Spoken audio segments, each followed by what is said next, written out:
Welcome back. This is All This Math. This is Professor Parker.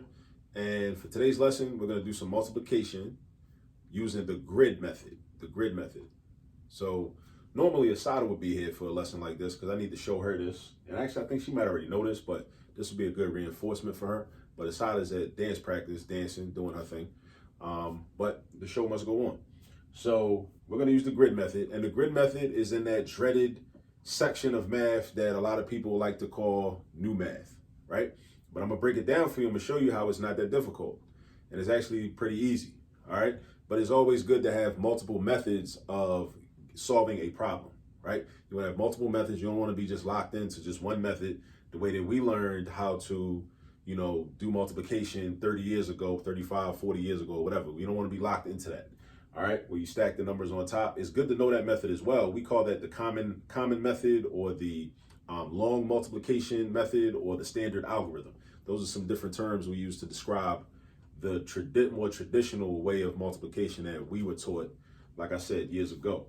But your children are in school and they're learning different methods of multiplication. And if you're a parent watching this, I want you to be, up to speed with what your children are learning in the classrooms. All right, so the grid method. First thing you want to do is we're going to draw a rectangle, right? Inside this rectangle is going to be our grid, all right? Now, next question. How many columns and how many rows? How many columns and how many rows? Now, the way you determine how many columns and how many rows is you want to have one more row than the number of digits in the number you're dealing with. So here we got 24. That's a 2-digit number. So if I write 24 on the side, right? Let's say I put 24 over here. Right? 24 is a 2-digit number.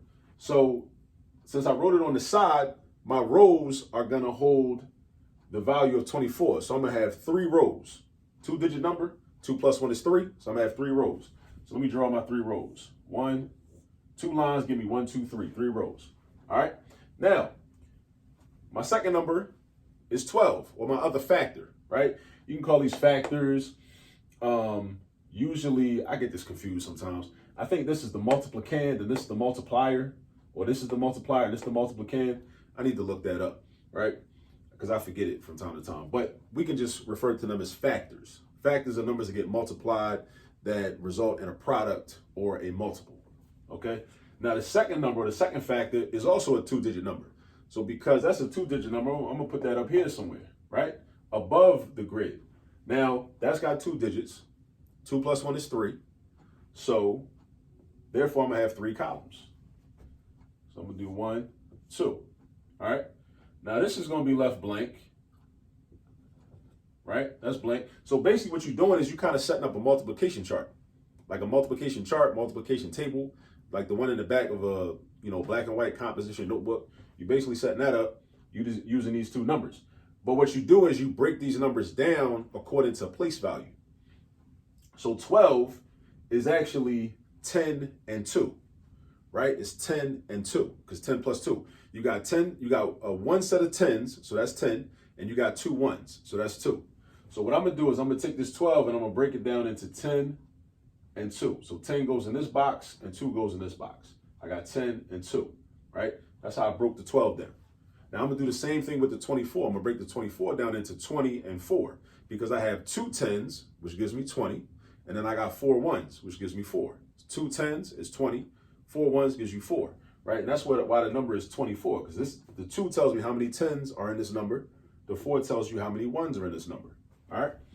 So I'm going to put the 20 right here, and I'm going to put the 4 right here. Now, it's just like a multiplication chart. We're going to multiply this number by this number, and the product goes here. This number by this number, the product goes here.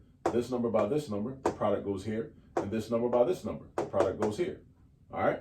So, and then once we do that, we're going to take those 4 products, and they're basically partial products. This is not the partial products method, or what we call the partial products method. I got another video on the channel about that. But those are actually partial products. And then you take those partial products, and we're going to add them up and get a sum.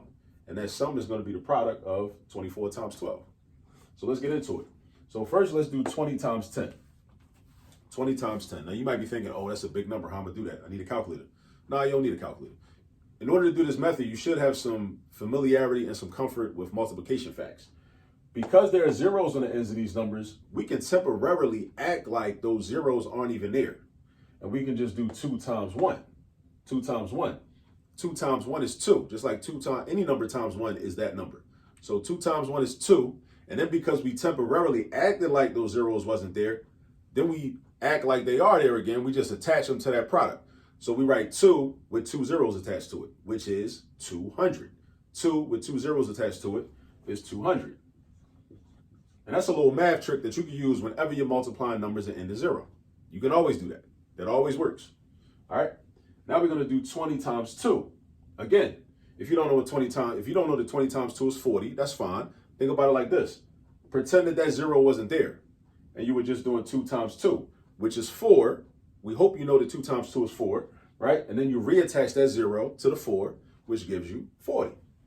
So we put 40 right here. All right. Now we do the same thing right here, 4 times 10. Now we're doing 4 times 10. 4 times 10 is 40. But if you didn't know that, act like the 0 is not there and just do 4 times 1. 4 times 1 is 4. And then attach the 0 to 4, you get 40.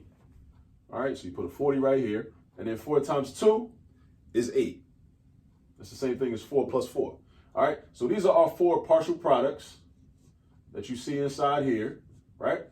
So then we need to add these numbers up. And once we add these numbers up, that will be our final answer. And that will be the product of 24 times 12. So look what we do. I would start with 200 right here. I'll put the 40. Now, be careful. When you're adding numbers, you need to line the numbers up according to place value. Ones underneath for ones, tens underneath for tens, hundreds underneath for hundreds. Of course, 40 doesn't have a number in the hundreds place, so there should be a blank space next to the 4. Then there's another 40. Put that under the 40. And there's an 8. Put that under there. Draw your line, put your plus sign. Now add up everything in the ones place. You start from the far right. 0 plus 0 plus 0 is 0. 0 plus 8 is 8. 0 plus 4 is 4. 4 plus 4 is 8. The 2 is nothing else in the hundreds place. So just bring the 2 straight down. And that's your final answer. 288. 24 times 12 is equal to 288. All right. So think about this in terms of like a real life scenario. We know that there are 24 hours in a day.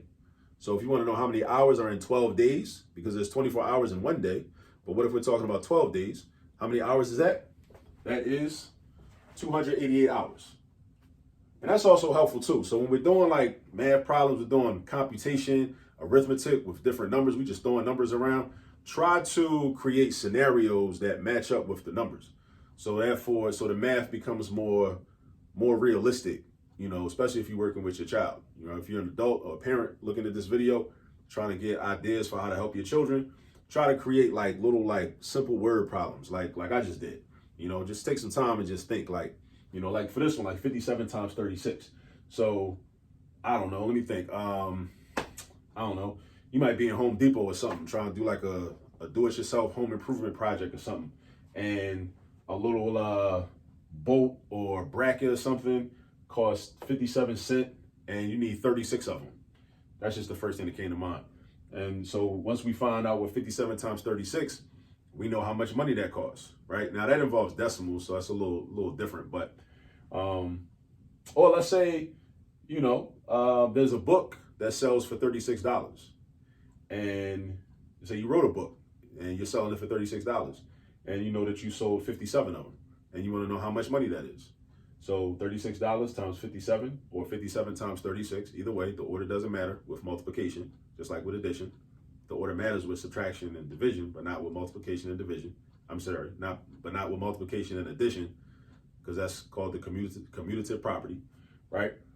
Then you know how much money you had. All right. Now let's use the grid method to find this product. So this is a 2-digit. This is a 2-digit. So let's draw a rectangle. All right. So if I write 57 on the side and 36 on top, 57 is a 2-digit number, and it's on the side. So that's where I'm going to draw my rows. So we do 2 plus 1 to give us 3 rows actually. So we draw 2 lines to make 3 rows though. 1, 2, 3, right? And then 36 is a 2-digit number also. So we're going to draw 2 lines to make 3 columns. 3 columns. All right. So we got 1, 1, 2, 3. All right. So now what we're gonna do is this is gonna be a blank space up here, right? We don't put nothing in there. And again, it's like a multiplication table. So the 57 is gonna be broke down into tens and ones, tens and ones, tens and ones. How many tens do I got? I got 5 tens. That's why the 5 is there. So we're gonna call that 50. We're gonna put the 50 right here. I got 7 ones, so we're gonna put that right there. In terms of 36, I got 3 tens and I got 6 ones. So my 3 tens is represented by 30. And I got 6 ones, so I'll put that right there. All right, now I get to do my multiplication. Now this is the fun part now. So now 50 times 30, how do I do that? Just like the last one. I pretend those zeros aren't there. And I do 5 times 3, and I get 15. After I get 15, then I attach those 2 zeros on it. Now notice I keep saying attach.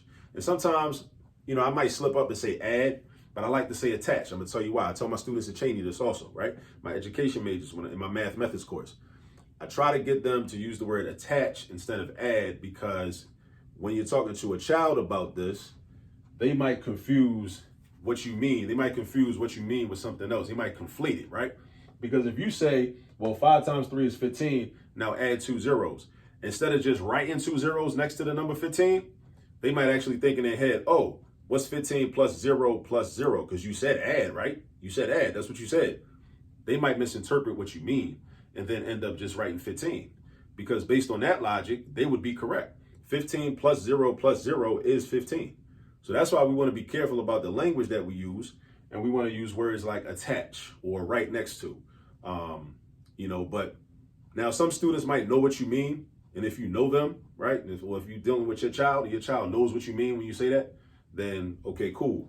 But let's be as precise as possible just in case, right? So let's attach the 2 zeros. So we got 1,500. And then 50 times 6, I'm going to do 5 times 6. Pretend the zero's not there. I'm going to do 5 times 6. I'm going to get 30. Then I'm going to reattach that 0 to the 30.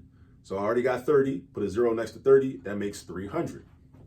So I write the 300 right there. Then I go 7 times 30. Now 7 times 30. Now these problems are also really helpful if you have your multiplication facts memorized from 1 times 1 up to 12 times 12. It makes things a lot easier because I can pretend the zero's not here. Do 7 times 3. As long as I know my 7 multiplication facts and my 3 multiplication facts, I'll know what 7 times 3 is. 7 times 3 is 21.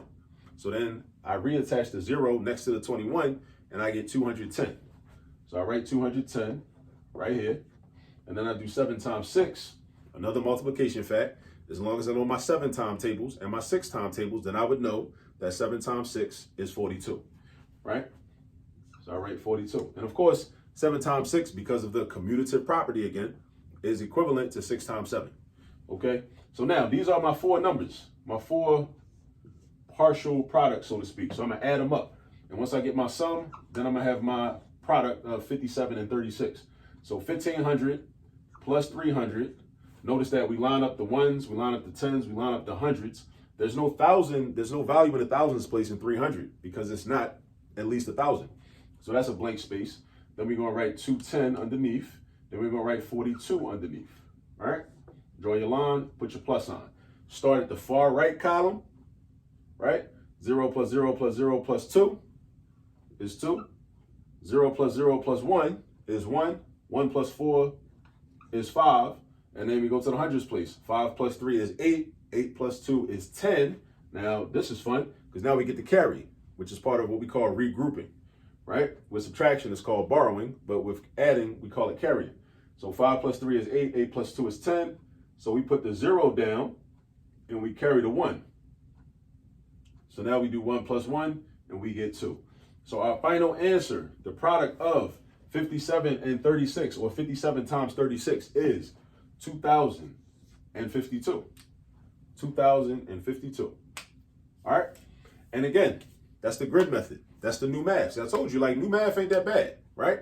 As long as somebody shows you how to do it. And that's one of the initiatives I have on this channel, on this YouTube channel that I hope you subscribe to already, is to teach new math.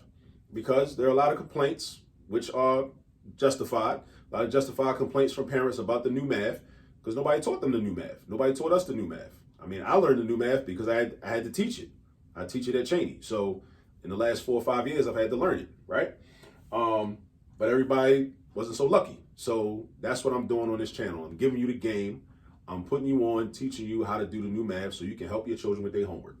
So you don't gotta be frustrated, your children don't gotta be frustrated, and their teacher don't gotta be overworked, right? When they're at school because the child wasn't able to do the homework and get the practice they needed at home, right? So I'm trying to solve a lot of problems, right? Not just math problems.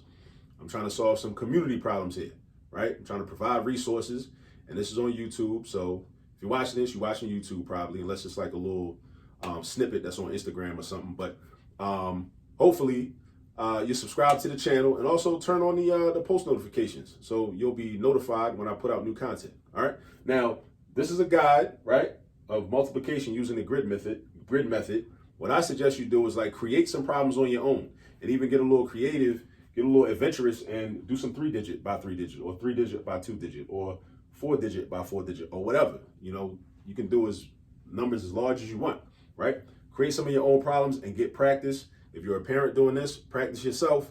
If you want your child to have practice with this, create some problems for your child, okay? But the key is to get practice so you can get proficient. You want to be proficient, okay? That's the key. So use this video as a guide and go get some practice, and I'll catch up to you at the next video. Peace.